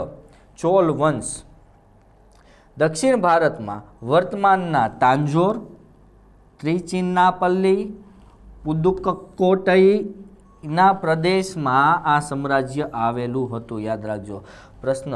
ચોલ સામ્રાજ્ય ક્યાં આવેલું? તો કે દક્ષિણ ભારતના તાંજોર, ત્રિચિન્નાપલ્લી અને પુદુક્કોટઈ પ્રદેશમાં ચોલ સામ્રાજ્ય આવેલું છે. ચોલ શબ્દની ઉત્પત્તિ ક્યાંથી થઈ? પ્રશ્ન. ચોલ શબ્દની ઉત્પત્તિ તામિલ શબ્દ ચૂલ ઉપરથી થઈ. તામિલ શબ્દ ચૂલ છે, ચૂલ ઉપરથી ચોલ શબ્દ ઉતરી આવ્યો છે. વિદ્યાર્થી મિત્રો યાદ રાખજો. હવે આ પ્રાચીનતમ ઉલ્લેખ અશોકના શિલાલેખમાંથી મળી આવે છે। યાદ રાખજો, આ જે શબ્દ છે અથવા ચોલ સામ્રાજ્ય છે એનો પ્રાચીન ઉલ્લેખ અશોકના શિલાલેખ છે એમાંથી મળી આવે છે। હવે આ ચોલ સામ્રાજ્યની રાજધાની કઈ? તો કે ઉરગપુર। ચોલ સામ્રાજ્યની રાજધાની કઈ છે? ઉરગપુર। યાદ, એક વસ્તુ યાદ રાખવાની, રાજધાની દરેક વંશની યાદ રાખવાની રહેશે। તો ચોલ વંશની રાજધાની કઈ હતી? તો કે ઉરગપુર હતી। આ પ્રશ્ન। હવે કરિકાલ, ચોલ વંશનો પ્રારંભિક રાજામાં સૌથી નોંધપાત્ર રાજા હોય તો કરિકાલ, બરાબર છે। કરિકાલ એ ચોલ વંશના પ્રારંભિક રાજામાં સૌથી નોંધપાત્ર રાજા હતો અથવા એનો સ્થાપક કહી શકાય। તેને સિંહલ દ્વીપ શ્રીલંકા પર રાજ કરી લીધું, એટલે કે સિંહલ દ્વીપ પર આક્રમણ કર્યું અને તેના રાજાને હરાવી દીધો અને સિંહલ દ્વીપ એટલે કે શ્રીલંકા ઉપર રાજ કરતો હતો, બરાબર છે। યાદ રાખજો, આ જે ચોલ વંશના રાજાઓ છે એ ચોલ વંશના રાજાઓમાં જે કરિકાલ છે, કરિકાલ એ શ્રીલંકા ઉપર રાજ કરતો હતો, શ્રીલંકાના રાજાને હરાવ્યો હતો, યાદ રાખજો। તેમની રાજધાની ઉરગપુરને બદલે કાવેરી નદીના મુખ પાસે આવેલી કાવેરી પટ્ટનમને રાજધાની બનાવી, યાદ રાખજો। ચોલ વંશની રાજધાની આપણે સૌ પ્રથમ તમે જોવા જાવ તો ઉરગપુર હતી, પણ આને શું કર્યું કરિકાલે? ઉરગપુરની જગ્યાએ કાવેરી નદીના મુખ પર કાવેરી પટ્ટનમ આવેલું છે, કાવેરી પટ્ટનમને ચોલ વંશની રાજધાની એને બનાવી લીધી। તો ચોલ સામ્રાજ્યની રાજધાની તો ઉરગપુર, પણ કોને? કરિકાલે ઉરગપુરની જગ્યાએ કાવેરી પટ્ટનમને રાજધાની બનાવી, જે કાવેરી નદીના મુખ પાસે આવેલી। હવે બીજો રાજા પેરુગર કિલ્લી, તેમને રાજસૂય યજ્ઞ કરવાનો ઉલ્લેખ મળ્યો છે। જોજો, કયા ચોલ રાજાએ રાજસૂય યજ્ઞ કરેલો છે? ભલે એક લીટીનો જ પ્રશ્ન છે, બરાબર, એક લીટીમાં જ એનો ઉલ્લેખ કરેલો છે પેરુગર કિલ્લીનો, પણ પ્રશ્ન પૂછી શકાય કે કયા ચોલ રાજાએ રાજસૂય યજ્ઞ કરેલો હોવાનો ઉલ્લેખ છે? તો ચોલ રાજા પેરુગર કિલ્લી, પેરુગર કિલ્લી નામનો જે ચોલ રાજા હતો એમને રાજસૂય યજ્ઞ કરેલો હોવાનું માનવામાં આવે છે। ત્રીજું વિજયપાલ, બરાબર છે। 9મી સદીના મધ્યમાં વિજયપાલના નેતૃત્વમાં ચોલોનું પુનરુત્થાન થયું હતું, યાદ રાખજો। વિજયપાલ છે, વિજયપાલ 9મી સદીના મધ્યમાં વિજયપાલના નેતૃત્વમાં ચોલોનું પુનરુત્થાન થયું હતું। મતલબ કદાચ એવું બન્યું હશે કે ચોલ વંશ એની સત્તા ધીરે ધીરે અસ્ત થવા માંડી હોય અથવા ચોલ વંશ એની સત્તા નબળી પડવા માંડી હોય, પરંતુ ચોલ વંશનો જે રાજા કે શાસક વિજયપાલ છે એ વિજયપાલે 9મી સદીના મધ્યમાં એટલે કે ઈસવીસન 850થી 871 ની વચ્ચે વિજયપાલ જે ચોલ વંશનો રાજા છે એના નેતૃત્વમાં ચોલ વંશનું પુનરુત્થાન થયું। ચોલ વંશ ફરીથી શક્તિશાળી બન્યો, ફરીથી જાગૃત બન્યો। શરૂઆતમાં આ વિજયપાલ છે ને એ પલ્લવોના સામંત હતા। જોજો, પલ્લવ રાજવંશ આની પહેલા જોઈ ગયા ને, શરૂઆતમાં આ વિજયપાલ એ પલ્લવોના સામંત હતા, ધીરે ધીરે ધીરે એ ચોલ વંશના શાસક બન્યા। તાંજોરમાં તેમને દુર્ગા દેવીનું મંદિર બનાવેલું છે, દુર્ગા દેવીના મંદિરનું નિર્માણ કરાવેલું છે। પ્રશ્ન પૂછી શકાય મોસ્ટ આઈએમપી કે તાંજોરમાં દુર્ગા દેવીના મંદિરનું નિર્માણ કોને કરાવ્યું છે? તો તાંજોરમાં દુર્ગા દેવીના મંદિરનું નિર્માણ કરાવનાર કોણ હતો? તો વિજયપાલ, ચોલ વંશનો રાજા વિજયપાલ છે અને તાંજોરમાં દુર્ગા દેવીના મંદિરનું નિર્માણ કરાવ્યું હતું અને એની રાજધાની કઈ રાખી? તાંજોર। જોજો, એક વસ્તુ યાદ રાખજો, વિજયપાલે ચોલ વંશની રાજધાની તાંજોર બનાવી, જ્યારે કરિકાલે ચોલ વંશની રાજધાની કોને બનાવી? કાવેરી પટ્ટનમને। આ બે પ્રશ્ન યાદ રાખજો કે કાવેરી પટ્ટનમને ચોલ વંશની રાજધાની બનાવનાર કરિકાલ હતો, જ્યારે તાંજોરને ચોલ વંશની રાજધાની બનાવનાર કોણ હતો? વિજયપાલ હતો। વિદ્યાર્થી મિત્રો યાદ રાખજો, તેને તાંજોરમાં દુર્ગા દેવીનું મંદિર બનાવેલું છે। હવે આદિત્ય પહેલા બરાબર છે, આદિત્ય પહેલાએ કાવેરી નદીના બંને કિનારાએ શિવ મંદિરો બનાવ્યા। કાવેરી નદી છે એના બંને કિનારાએ શિવ મંદિર બનાવનાર કોણ? તો આદિત્ય। તેમને પોતાના પુત્ર પરાંતકના લગ્ન ચેર રાજકુમારી સાથે કર્યા હતા। જોજો, યાદ રાખજો, આદિત્ય પહેલો છે એને પોતાનો પુત્ર, આદિત્ય પહેલાનો પુત્ર હતો એનું નામ હતું પરાંતક। આ પરાંતકના લગ્ન ચેર રાજકુમારી સાથે કરાવ્યા હતા, બરાબર। તેને પલ્લવ રાજા અપરાજિત વર્મા, જે પલ્લવોનો છેલ્લો રાજા છે, તમને યાદ હોવું જોઈએ, તો પલ્લવ રાજા અપરાજિત વર્મા છે એને હરાવ્યો અને ટોંડાઈ મંડલમને પોતાના રાજ્યમાં ભેળવી દીધું। જોજો, ટોંડાઈ મંડલમ છે એને પોતાના રાજ્યમાં ભેળવી દીધું. કોને? તો કે આદિત્ય પહેલાએ. પલ્લવોનો છેલ્લો રાજા કોણ હતો? અપરાજિત વર્મા. આ અપરાજિત વર્માને હરાવ્યો કોને? તો કે આદિત્ય પહેલાએ. અને આદિત્ય પહેલાએ અપરાજિત વર્માને હરાવીને ટોંડઈ મંડલમ નામનો જે પ્રદેશ હતો એને ચોલ સાંસદમાં ભેળવી દીધો, ચોલ વંશમાં ભેળવી દીધો, પોતાના રાજ્યમાં ભેળવી દીધો. વિદ્યાર્થી મિત્રો, તેમને ગંગ રાજ્યની રાજધાની તલકાંડને પણ જીતી લીધી હતી. યાદ રાખજો, ગંગ રાજ્યની રાજધાની તલકાંડને જીતનાર કોણ હતું? તો આદિત્ય પહેલો. પણ આમાંથી આપણે યાદ રાખવા જેવો પ્રશ્ન છે, કાવેરી નદીના બંને કાંઠે શિવ મંદિરો બનાવનાર આદિત્ય પહેલો છે. પલ્લવ રાજા અપરાજિત વર્માને હરાવીને ટોંડઈ મંડલમને પોતાના રાજ્યમાં ભેળવનાર આદિત્ય પહેલો છે. બરાબર. આ કયા વંશનો રાજા હતો? ચોલ વંશનો રાજા આદિત્ય પહેલો. હવે પરાંતક પહેલો, પિતાનું નામ આદિત્ય, ઉપાધિ મેદુરાઈ કોંડ, મદુરાને જીતનાર. હવે મેદુરાઈ કોંડ, મદુરાને જીતનાર ઉપાધિ મળી હોય તો ક્યારે મળી હોય? જ્યારે એને મદુરા જીતી હોય ત્યારે જ તે. બીજું મદુરાંતક એટલે કે મદુરાનો નાશ કરનાર. કુંજરમલ એટલે કે હાથીઓ સાથે કુસ્તી કરનાર. આ પ્રશ્ન આપને પૂછાઈ ગયેલો છે કે નીચેનામાંથી કયા ચોલ શાસકને કુંજરમલની ઉપાધિ મળેલી છે અથવા હાથીઓ સાથે કુસ્તી કરનારની ઉપાધિ મળેલી છે? તો ચોલ શાસક પરાંતક પહેલાને હાથીઓ સાથે કુસ્તી કરનાર એટલે કે કુંજરમલની ઉપાધિ મળેલી છે. કુંજરમલનો અર્થ થાય હાથીઓ સાથે કુસ્તી કરનાર. હવે રાજાધિરાજ પ્રથમ ઈસવીસન 1044 થી 1052. રાજાધિરાજ પ્રથમ એના પિતા છે રાજેન્દ્ર પ્રથમ. યાદ રાખજો, રાજેન્દ્ર પ્રથમ એનો પુત્ર રાજાધિરાજ પ્રથમ એ ચોલ વંશનો શાસક. બરાબર. તેણે વેંગીના ચાલુક્ય શાસકને પરાજિત કર્યા હતા. વેંગીના કયા શાસકોને પરાજિત કર્યા? ચાલુક્ય શાસકોને. કોમ્પમના યુદ્ધમાં રાજાધિરાજ માર્યા ગયા. જોજો, આ રાજેન્દ્ર પ્રથમ છે, બરાબર છે, એ એના પિતા છે કોના? રાજાધિરાજ પ્રથમના. અને રાજાધિરાજ પ્રથમ ક્યારે માર્યા ગયા? તો કે કોમ્પમના યુદ્ધમાં. કોમ્પમના યુદ્ધમાં રાજાધિરાજ પ્રથમ માર્યા ગયા હતા. યાદ રાખજો. હવે રાજારાજ પ્રથમ ચોલ સામ્રાજ્યનો વાસ્તવિક સ્થાપક. રાજારાજ પ્રથમ મોસ્ટ આઈએમપી પ્રશ્ન. રાજારાજ પ્રથમ છે એ ચોલ સામ્રાજ્યનો વાસ્તવિક સ્થાપક છે. યાદ રાખજો, ચોલ સામ્રાજ્યનો વાસ્તવિક સ્થાપક કોણ? એવો પ્રશ્ન પૂછી શકાય. તો ચોલ સામ્રાજ્યનો વાસ્તવિક સ્થાપક હતો રાજારાજ પ્રથમ, જેનો સમયગાળો 985 થી 1014. 985 થી 1014 એ ચોલ સામ્રાજ્યનો વાસ્તવિક સ્થાપક હતો રાજારાજ પ્રથમ. બરાબર છે. અન્ય નામ શું છે રાજારાજ પ્રથમનું? અન્ય નામ અરિમોલી વર્મન. ઉપાધિ કઈ કઈ મળી? તો રાજારાજ પહેલ, શિવાપાદ શેખર, જયગોંડ, ચોલ માટંડ, મમ્મુડી ચોલદેવ. બરાબર છે. આ બધા રાજારાજ પ્રથમના ઉપાધિઓ છે. રાજારાજ પહેલો, શિવપાદ શેખર, જયગોંડ, ચોલ માટંડ, મમ્મુડી ચોલ. બરાબર છે. રાજારાજ પ્રથમના કાર્ય, પેલું વહીવટી કાર્ય, સ્થાનિક સ્વરાજ્યની સંસ્થાનો પ્રારંભ કર્યો. આપણે કેમ સુરતમાં એસએમસી છે અથવા અમદાવાદમાં એએમસી છે, એમ સ્થાનિક સ્વરાજ્યની સંસ્થા એટલે કે મ્યુનિસિપાલિટી, મ્યુનિસિપલ કોર્પોરેશનનો શરૂઆત કરાવનાર અથવા પ્રારંભ કરાવનાર કોણ હતો? રાજારાજ પ્રથમ એ સ્થાનિક સ્વરાજ્યની સંસ્થાનો પ્રારંભ કરાવ્યો હતો. પ્રશ્ન પૂછી શકાય, કયા ચોલ શાસકે સ્થાનિક સ્વરાજ્યની સંસ્થાનો પ્રારંભ કરાવ્યો હતો? તો રાજારાજ પ્રથમ છે એના સ્થાનિક સ્વરાજ્યની સંસ્થાઓનો પ્રારંભ કરાવ્યો હતો. બરાબર. પુત્રને રાજ્યનો વારસદાર બનાવવાની પ્રથા પણ રાજારાજ પ્રથમે જ અમલમાં મૂકી હતી. આ બે પ્રશ્નો મહત્વના છે, યાદ રાખજો.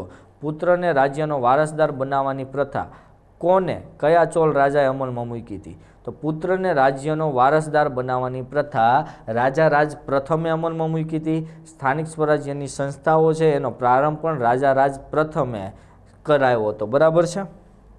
આ બે પ્રશ્નો યાદ રાખજો. બીજો આપણે પ્રશ્ન પૂછી શકાય, ચોલ સામ્રાજ્યનો વાસ્તવિક સ્થાપક. જોજો, ચોલ સામ્રાજ્યનો વાસ્તવિક સ્થાપક કહીને આપણે, તો ચોલ સામ્રાજ્યનો વાસ્તવિક સ્થાપક છે રાજારાજ પ્રથમ. બરાબર છે. હવે ધાર્મિક કાર્ય, આ રાજારાજ પ્રથમ છે એ શિવનો અનન્ય ભક્ત હતો, એટલે એને તંજાવુરમાં બૃહદેશ્વર મંદિર બનાવ્યું. તંજાવુર અથવા થંજાવુર, બૃહદેશ્વર મંદિર બનાવ્યું? આ મોસ્ટ આઈએમપી પ્રશ્ન છે કે તંજાવુરમાં બૃહદેશ્વર મંદિર કોણે બનાવ્યું? તો બૃહદેશ્વર મંદિર બનાવનાર રાજા રાજ ચોલ છે, બરાબર છે. રાજા રાજ ચોલ છે એને થંજાવુરમાં બૃહદેશ્વર મંદિર બનાવ્યું હતું. રાજા રાજ ચોલ એને થંજાવુરમાં કયું મંદિર બનાવ્યું હતું? બૃહદેશ્વર મંદિર બનાવ્યું હતું. આ મંદિરને રાજેશ્વર મંદિર કહેવાય છે, યાદ રાખજો. રાજા રાજ ચોલે મંદિર બનાવ્યું હોવાથી રાજેશ્વર મંદિર પણ કહેવાય. પરીક્ષામાં પૂછાય બૃહદેશ્વર મંદિરને બીજા કયા નામે ઓળખવામાં આવે? રાજેશ્વર મંદિર તરીકે પણ ઓળખવામાં આવે છે, બરાબર. તેણે જાવાના રાજાને પણ બૌદ્ધ વિહારના નિર્માણમાં સહાયતા કરી હતી, યાદ રાખજો. બૌદ્ધ વિહારના નિર્માણમાં જાવાના રાજાને મદદ કરી હતી. કોને? રાજા રાજ ચોલે, બરાબર. વિજય યુદ્ધ એને ચેર, પાંડ્યો, વેંગીના પૂર્વી ચાલુક્ય, કલિંગ, ઉત્તરી સોલંકી લક્ષદ્વીપ અને માલદીવ નૌકાસેનાનું ગઠન કર્યું હતું, યાદ રાખજો. વિજય યુદ્ધો ચેર, પાંડ્ય શાસકો, વેંગીના પૂર્વ ચાલુક્યો, કલિંગ દેશ, ઉત્તરી સોલંકી લક્ષદ્વીપ, માલદીવ વગેરે જે પ્રદેશો છે એની ઉપર એ પ્રદેશો જીતી લીધા હતા અને એને લક્ષદ્વીપ અને માલદીવમાં નૌકાસેનાનું સંગઠન પણ કર્યું હતું, યાદ રાખજો. નૌકાસેનાનું સંગઠન કરનાર ચોલ રાજા કોણ? રાજા રાજ પહેલો. હવે રાજેન્દ્ર પહેલો, રાજા રાજ પહેલાનો પુત્ર રાજેન્દ્ર પહેલો, ઉપાધિ ગંગેકોંડ. ગંગેકોંડ એ રાજેન્દ્ર પહેલાની ઉપાધિ હતી, બરાબર છે. રાજધાની કઈ? તો કે ગંગેકોંડ ચોપુરમ, એટલે કે વર્તમાનનું ગંગાકુંડપુરમ છે ને એની રાજધાની હતી. જોજો ચોલ વંશો છે ને એની રાજધાની બદલા રાખતા હોય એવું લાગે છે આપને. તો આ રાજેન્દ્ર પહેલો છે એમને ગંગેકોંડ ચોપુરમ એટલે કે વર્તમાનનું ગંગાકુંડપુરમ છે એને પોતાની રાજધાની બનાવી હતી, યાદ રાખજો. કાર્ય એને કયા કાર્ય કર્યા? તો એને પોતાની રાજધાનીમાં તેણે ચોળ ગંગમ નામે જળાશય બનાવ્યું હતું, યાદ રાખજો. ચોળ ગંગમ નામનું જળાશય બનાવનાર ચોલ વંશનો રાજા કોણ? રાજેન્દ્ર પહેલો. એને ચોળ ગંગમ નામનું જળાશય બનાવ્યું હતું પોતાની રાજધાનીમાં. રાજધાની કઈ? તો ગંગાકુંડપુરમ અને ત્યારનું ગંગેકોંડ ચોપુરમ, બરાબર છે. આ જળાશયમાં ગંગા નદીમાંથી લેવાયેલું પવિત્ર જળ રેડવામાં આવતું હતું. જો ગંગામાંથી લેવાયેલું પવિત્ર જળ રેડવામાં આવતું હતું. કયા તળાવમાં? તો કે ચોળ ગંગમ નામના તળાવમાં ગંગામાંથી લેવાયેલું પવિત્ર જળ રેડવામાં આવતું હતું. આ પ્રશ્ન પૂછી શકાય કે રાજેન્દ્ર પહેલાએ બનાવેલા ચોળ ગંગમ નામેનું જે જળાશય બનાવ્યું છે એમાં કયા નદીનું પાણી રેડવામાં આવતું હતું? તો કે ગંગા નદીનું પાણી રેડવામાં આવતું હતું. વિજય યુદ્ધો. હવે રાજેન્દ્ર પહેલાએ કયા યુદ્ધો કર્યા કે જેમાં એને વિજય મેળવો છે? તો અગ્નિ એશિયામાં સુમાત્રામાં આવેલ, જોજો અગ્નિ એશિયાના સુમાત્રા જે છે એમાં આવેલ શૈલેન્દ્ર સામ્રાજ્યનો મુખ્ય ગઢ કડારને જીતી લીધો અને એને કડારણકોંડ બિરુદ ધારણ કર્યું હતું, યાદ રાખજો. રાજેન્દ્ર પહેલાએ કડારણકોંડ બિરુદ ક્યારે ધારણ કર્યું? તો અગ્નિ એશિયાના સુમાત્રામાં શૈલેન્દ્ર સામ્રાજ્યનો મુખ્ય ગઢ કયો? કડારને જીતી લીધો અને કડારને જીતીને એને કડારણકોંડ નામનું બિરુદ ધારણ કર્યું. આ ઉપરાંત શ્રીલંકા ઉપર એને વિજય પ્રાપ્ત કર્યો. રાજેન્દ્ર પહેલાએ શ્રીલંકા ઉપર વિજય પ્રાપ્ત કર્યો અને ચેર અને પાંડવોના વિદ્રોહનું દમન કર્યું. પાંડ્ય શાસકો હતા એના વિદ્રોહનું દમન કર્યું, બરાબર છે.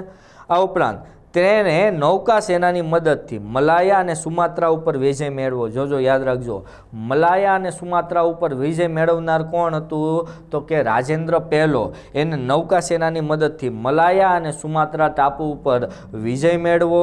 આ ઉપરાંત શ્રીલંકા ઉપર વિજય પ્રાપ્ત કર્યો અને શ્રીલંકાના ચેર અને પાંડ્ય વંશજો હતા, ચેર અને પાંડ્ય કુળના રાજાઓ હતા, એમના વિદ્રોહનું દમન કર્યું. અગ્નિ એશિયામાં સુમાત્રામાં જે શૈલેન્દ્ર સામ્રાજ્ય હતું એનું મુખ્ય ગઢ હતો કડાર. આ કડારને જીતી લીધો અને કડારણકોંડ નામનું બિરુદ ધારણ કર્યું, યાદ રાખજો. કયું બિરુદ ધારણ કર્યું? કડારણકોંડ. આ કડારણકોંડ નામનું બિરુદ કોનું છે? રાજેન્દ્ર પહેલાનું. આ ઉપરાંત ગંગેકોંડ નામનું બિરુદ પણ કોનું છે? રાજેન્દ્ર પહેલાનું છે. વિદ્યાર્થી મિત્રો યાદ રાખજો.